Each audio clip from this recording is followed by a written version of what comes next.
Hello বন্ধুরা, আজকে সকাল থেকে কোনোই ব্লগ করা হয়নি, একটাও ভিডিও করা হয়নি। তো সকাল থেকে খুবই কাজে ব্যস্ত ছিলাম। এখন যদিও 3:30 বেজে গেছে, সব কাজ বাজ সব কিছু কমপ্লিট করে খাওয়া দাওয়া হয়ে গেছে। অনেকক্ষণ আগেই শুয়েছি, বাচ্চারা এদিকে ঘুমিয়ে পড়েছে।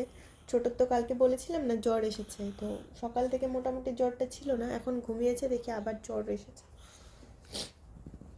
ঘেমে গেছে একদম। বাবানের বাবা ওরা দুজন ওই পাশের রুমে ঘুমিয়েছে, কেননা ওদের ফ্যান ছাড়া ঘুম হয় না।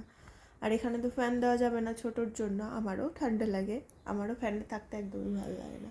তো ওই জন্য ওরা দুজন ওই ঘরে ঘুমিয়েছে। আমি এতক্ষণ মোবাইল দেখলাম, তারপর গিয়ে আবার বাইরের থেকে জামা কাপড়গুলো নিয়ে আসলাম। তো ভাবছি এখন একটু ঘুমোনো যাক, প্রায় 4টার মতো বাজে, অন্তত 1-1.5 ঘন্টা একটু ঘুমোতে পারবো।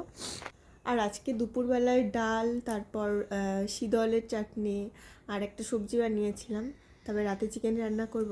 তো সন্ধ্যাবেলা ওর বাবা উঠে তারপর আর কি গিয়ে বাজার থেকে নিয়ে আসবে। আর সন্ধ্যাবেলা তো ছেলেকে পড়ানো আছে, পড়িয়ে টড়িয়ে তারপর রান্না করতে হবে, কারণ এখন তো পড়াতেই হবে, আর এক্সামের মোটামুটি ওই 9-10 দিনই বাকি আছে। তো চলো এখন আমি ঘুমাই, ঘুম থেকে উঠে তারপর আবার তোমাদের সঙ্গে দেখা হচ্ছে। টাটা।